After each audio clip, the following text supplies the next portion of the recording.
Hello and welcome to part one of functional music theory for guitar. So we're going to give you all the building blocks today just to start things off. Very basic information. We're going to give you a scale played in two different ways, in position and along a single string. Okay? And next will be the chords. So the idea with all this stuff is to eventually be able to use it to both figure out songs and even write songs. Okay? So without further ado, I'm going to get you right into the score. We'll actually check out the elements that we need to go through this series of parts. All right, so here we go. Functional music theory for guitar, part one. So as you can see on top, we have all of the basic information. I'm going to make this a little bit bigger so we can see it. Not too big. And let's go down here. There we go. All right. Actually, this could be a little bit bigger. All right, here we go. So chords on top.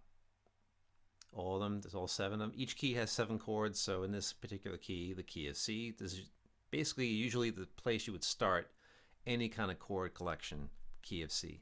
So you can see there's notes for the scale. We have the tablature underneath for those that need the tablature. And starting from measure 5, we have the arpeggios, which are the chord tones played one at a time. That's what an arpeggio is. You play the notes of the chord, each note separately, okay? You can see everything's in ascending order. And we go down to the end. Measure 5 and measure 12 are identical. Again, you can see everything in your tablature will also correspond to fingering. So fingers and frets will match in this location. Okay, that's the thing too. When we get down to this part of the score in the arpeggios, fingers and frets match. Very much the same for measures 1 and 2 for the scale. Fingers and frets match up. Okay, so 3 would be the ring finger, 3rd fret. 0 is no fingers, open string. 2 is middle finger, 2nd fret. Again, 3 is 3rd fret with the ring finger. Now for measure 3 through 4, we're playing a single string, so fingers and frets don't match here, okay? So you're going to get basically the fret locations for the notes, which I'll explain. So first things first, chords. Excuse me. We have the spelling of the chords, C, E, and G. We'll give you a C major chord. And on to the next, D minor. Whoops, wrong one. Let's try it again. There we go. D, F, and A are the notes of D minor. Okay, that's how you spell out that chord. You'll see it in your arpeggio coming up. The notes are in this order here. So the notes aren't exactly in the same order as I described. That's just the spelling of your D minor chord. The notes are located as they are on the neck, which we'll get into in future parts. E minor. EGB is the spelling of an E minor chord, and that's where you would play it in this example. All the chords are within the first 3 frets, okay, throughout the score. So there's your E minor chord. Onward to F major. This one's a bar chord, so the first finger is going to be playing across the 1st fret. What you want to do is take the first finger on the low E string, the real thick E string, and you have the fingertip on that string, fairly much placed on the fingertip, maybe on a little bit of on the side of the index finger. The finger curves, and the upper part of your finger where it meets the knuckle of your hand, where your palm of your hand is, that's where that finger kind of touches on these 2 strings. In this section here, ring, pinky, middle finger play the other 3 strings. So you don't have to actually flatten the finger out across all the strings. You're only grabbing 6th string, 2nd, and 1st string with your index finger. That's a little fancy. If you can't get that, just play ring finger, pinky, and middle finger with the index finger here only, and delete the index finger playing the E strings. Okay, so I'll give you a demonstration of that when we get to it. If bar chords are a real pain in the neck, there's a way to get around it. Okay, so F, A, and C are the notes for the F major chord. Onward to G. G, B, D. That's the spelling of your G chord. That's where the locations are, of course, and pretty standard way of playing a G chord. A minor. A, C, E, spell out the A minor chord. Again, this is reinforced when we get down to the arpeggios, starting at measure 5. Okay. And last but not least, we have the B minor, 7 flat 5, fancy terminology.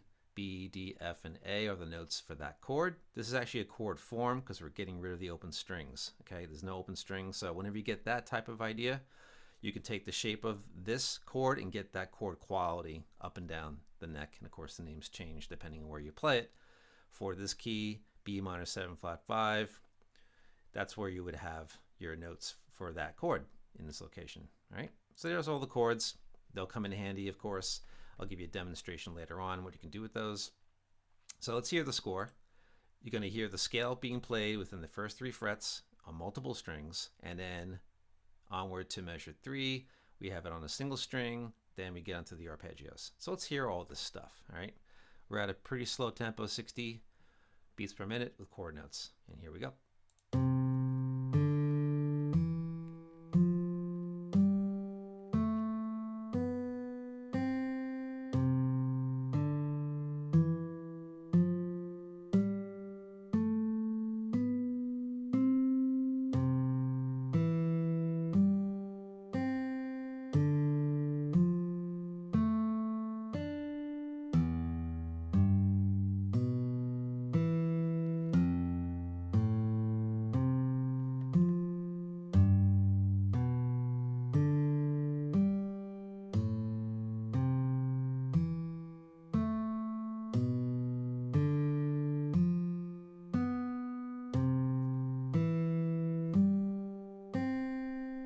All right, so there's the entire score for you.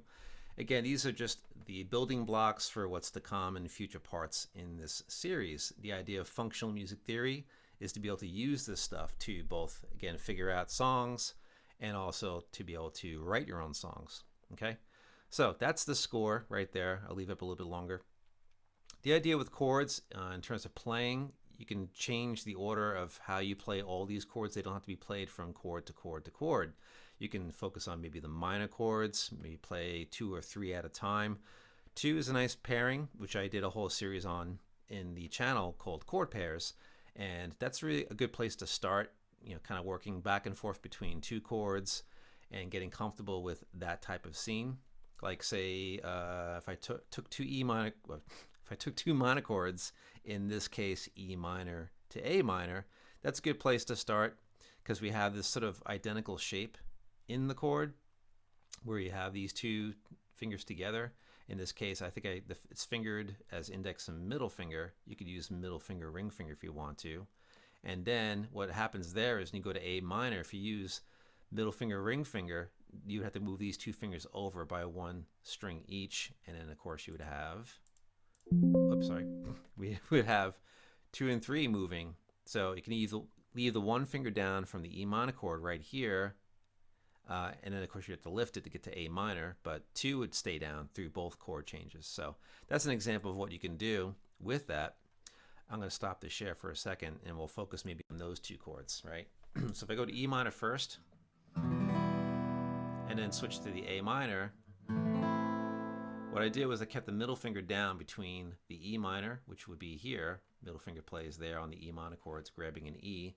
Index finger would move to here for the A minor chord, and then we would just simply insert the ring finger on the 3rd string, 2nd fret. So that's a nice way of doing the change.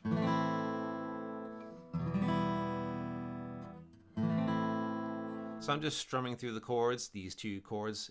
Again, this is just a starting point of what you can do with this information. Playing through the chords in different ways, like strumming through the chord or picking through the chord.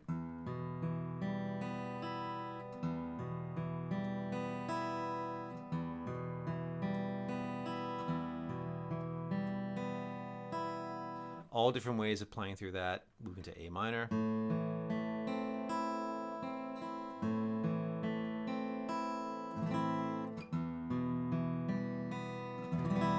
So the idea of taking 2 chords is that you can sort of play the sounds through and then let your ear try to lead the way in some respect with experimentation, which is part of the creation process. Taking those 2 chords and doing a certain thing with them. I chose to do more picking as an onset, as a way of starting out the sound, and then I can basically go with the muse and just change direction, maybe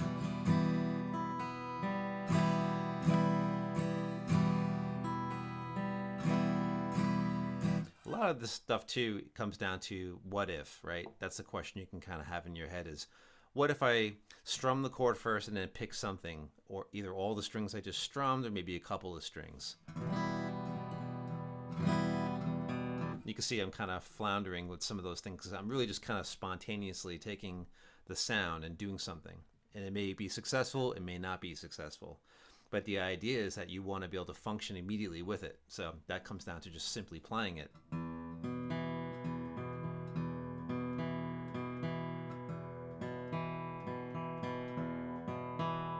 And actually what I did with the right hand there is I moved from the sound hole down towards the bridge, which changed the tone a little bit.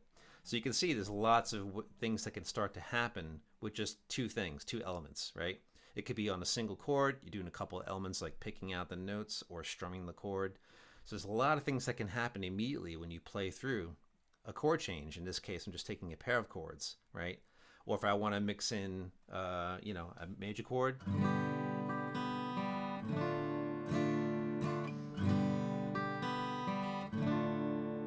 a G chord moving to a D minor chord. And really just whatever you hear coming to mind in terms of approach with the right hand, or how long you want to stay on each chord. If you want to stay on the G chord a longer period of time and then move to D minor, which is the chord I moved to. So I chose D and G, D being the minor chord for staying within the key of C, just as a starting block, okay? In time, if you try to write songs, you may hear certain things just from playing through what this key presents, all the natural notes, and you can do whatever you want. You can do arpeggios, which I'll go back to the score and explain a little bit more about what the arpeggios are. But if you're beginning with just the chords, that's something that's really a lot of fun, because that's what we do pretty much on guitar is we play chords, we do harmony. And then you have the scale component, right? All the scale stuff.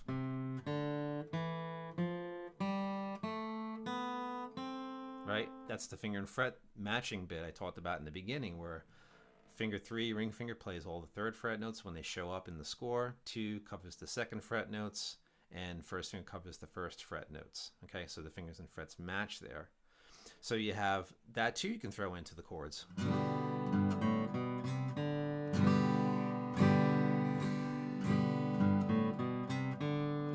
And you can see there I actually changed my fingering because I have an idea.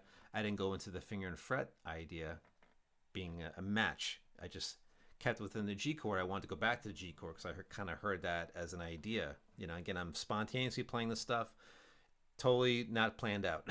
So, but you can see with the finger and fret idea as you go through it,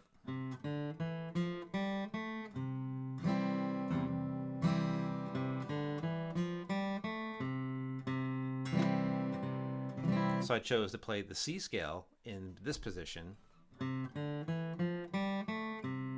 I chose to go from the C up to the A note.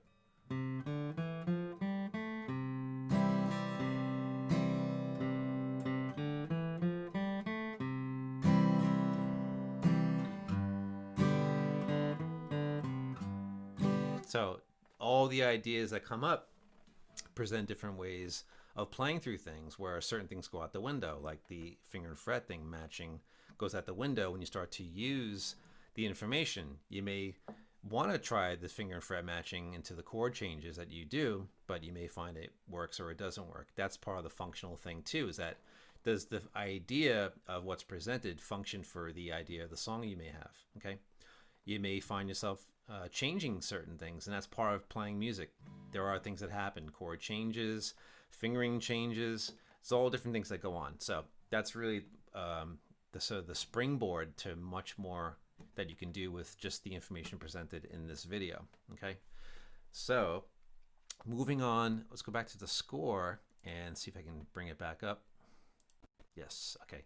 So we didn't go into the arpeggios, so I gave you a little bit of the scale playing. I really focused on measures 1 and 2.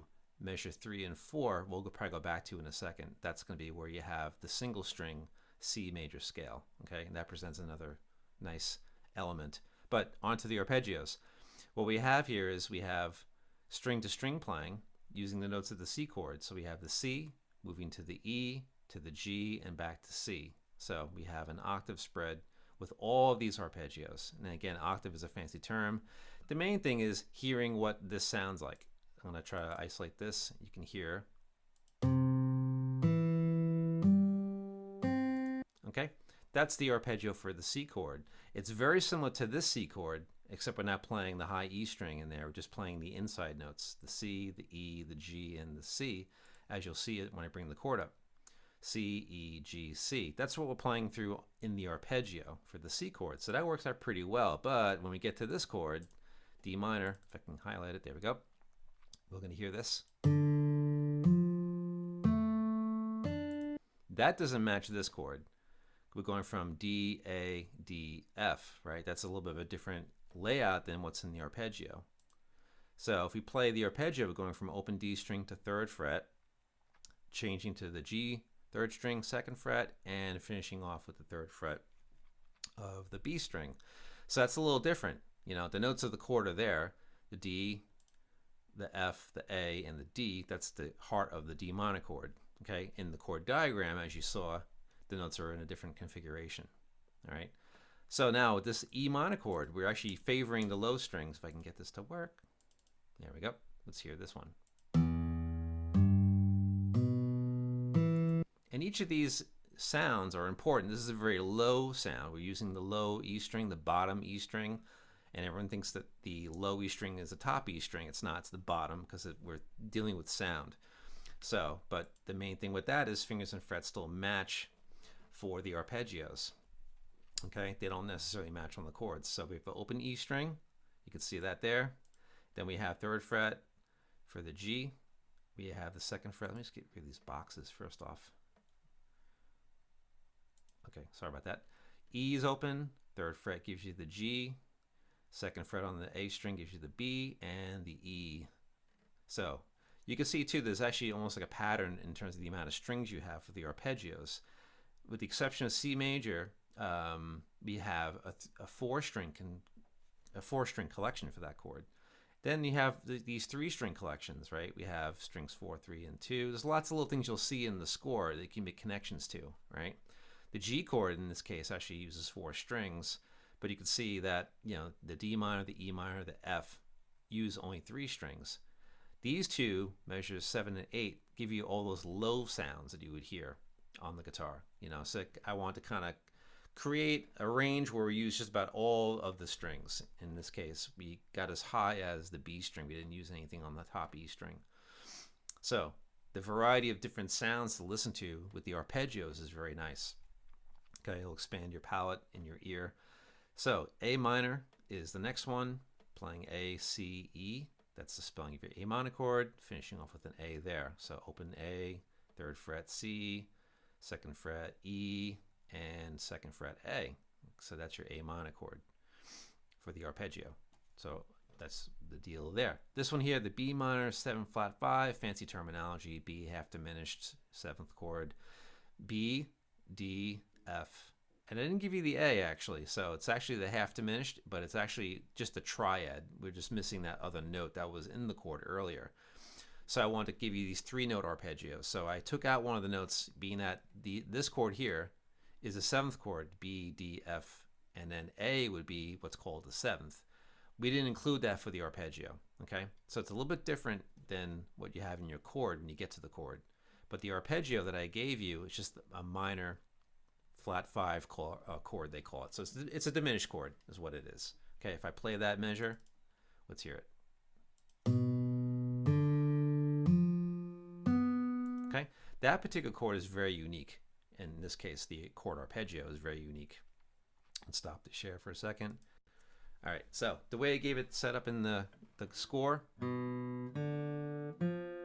right? And then we have the B after that. So that's the deal there.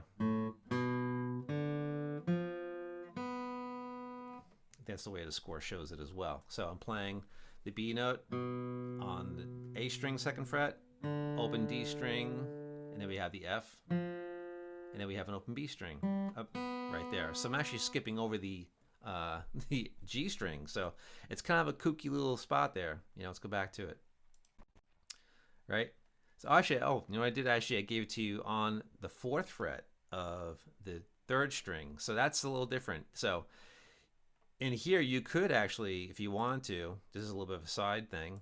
If you wanted to keep fingers and frets matching for this, you could, which gives the pinky a little something to do. We've only focused mainly on index, middle, and ring finger for the arpeggios. And with the chords, we got a little bit of the pinky involved for this chord right here, actually, interesting enough. So I decided to go string to string in this case. I didn't skip over the G string. I went right to the 4th fret of the G 3rd string, which gives you a B note, which if you go into your open string tuning method, if you play the 4th fret on your 3rd string and you play the 2nd string open right after it, that gives you what's called a unison. That's part of the open string tuning for a guitar. So that's, again, a whole other topic. So with that particular triad, this arpeggio, it's not a 7th chord, there's only 3 notes. Again, if any of this terminology sounds crazy, don't worry about it. We're not going to, spend a whole lot of time talking about it. I just want to give you a little bit of what this is about, so it may be confusing, it may not be confusing with the explanation. Main thing is the sounds. That's the thing we're after mainly with all this stuff. I'm just giving you some of the identification bits in the score. But the main thing to focus on here is sound. And, it's hard to reach everybody with a video like this. But I want to cover as much terminology as I can without being too confusing. Fingers crossed. All right, so that's the deal there.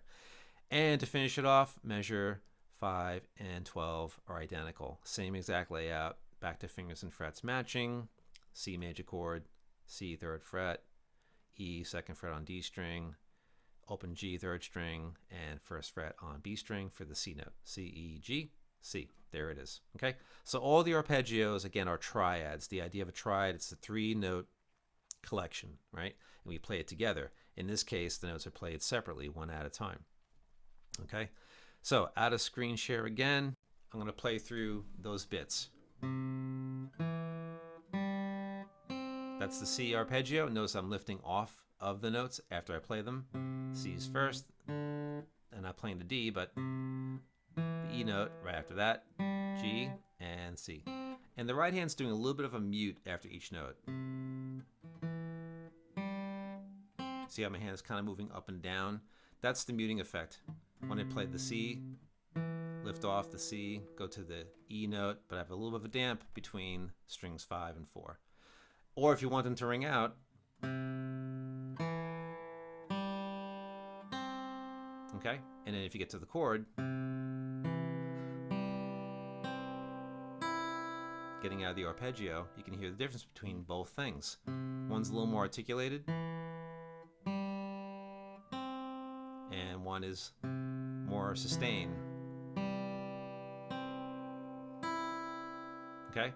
And as you go through the chords or the arpeggios, take your time, go super slow, and whatever happens, that thing about going slow is that you can hear ideas come in the playing as you go through. So whatever element you decide to focus on with the score, I can spend hours just on this video and I won't. But as you go through the score, take your time, listen to everything. So you want to do a comparative listening between both things, like the chord itself when you strum it or pick out the notes. You can go in any direction you want to. It's completely up to you what you want to do. That's the idea of the functional theory part. In the title of this video is that you want to function with it. You want to make music with it immediately. And then what starts to happen over time, the more you do it, you might actually hear something that you've heard in a song somewhere. You may not know the title of the song immediately, or maybe you do. So the more time you spend playing through everything slowly, you might actually hear something that you've heard and be able to figure out, what it was, even though it may have sounded foreign. By going through this information, you might stumble upon something you were trying to figure out, and then something in this video might lead you to solving that little dilemma that you may have musically. Or if you're creating your own songs, you may find something in this information that might unlock something that brings you to another part of what you're trying to create. Okay, so that's my hope anyway. I hope it really kind of gives you something, and you get back something from the information that's provided here. So again, I can go for hours and hours talking about this stuff, but I won't. So anyway, that's a little bit of a sample of what you can do with some of this stuff. So that'll be the end of part 1. Part 2 is going to go a little further in, and I'll give you some other things to play with. So good luck with the arpeggios, the scale before that. Oh, before I wrap, let me just go through and take you up the neck in that other part of the scale from the beginning, measures 3 and 4. Okay. The idea with that is you can actually take one measure at a time, and it gives you like a 4-note grouping, which is again another way of playing through things, right? The fingering here is not really provided, so what you could do here perhaps is do the first finger at 3rd fret, then ring finger at 5th fret, then first finger here, second finger there, right? Then back to first finger, 3rd finger, first finger, middle finger. Okay, so that can give you a pretty uniform type of fingering as you go through. You have two fingerings. You have the index to the ring finger, then index to middle finger. Same thing here, index to ring finger, index finger to middle finger, right? So let me give you that as a closing bit. I'll do a demonstration of that, right? So we have 3rd fret, 5th fret, C and D, and then we go to index finger, middle finger, right, for the E and F, which are side by side. I'll explain what that is in the next part, okay? And first finger, ring finger, first finger, middle finger, okay? So you have 1, 3, C and D, 1, 2, E and F, 1, 3, D and E, B and C, first finger, middle finger. 1, 3, 3rd fret, 5th fret, 7th fret, 8th fret, 1 and 2, 10, 12, 1 and 3, fingering wise, 14, 15, index, middle. Okay, let me do it again. 1, 3, 1, 2, 1, 3, 1, 2. Okay, 3rd fret, 5th fret, 7th fret, 8th fret, 10th fret, 12th fret, 14th fret, 15th fret. Okay, and incidentally, the fingering itself that I just did lends to other scales later on. I'm not gonna worry about it. So cool little thing right there. So you can do whatever you want with that.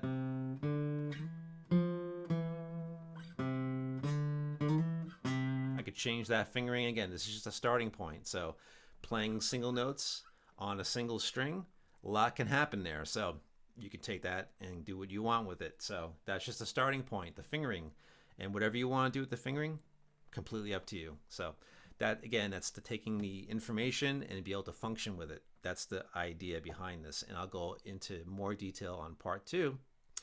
So on that note, no pun intended, I'll wrap it. And if you like what you see in this video, feel free to like and subscribe. It doesn't cost you anything, and it helps me continue on with what I'm doing here. And as I always say, I'm here to help.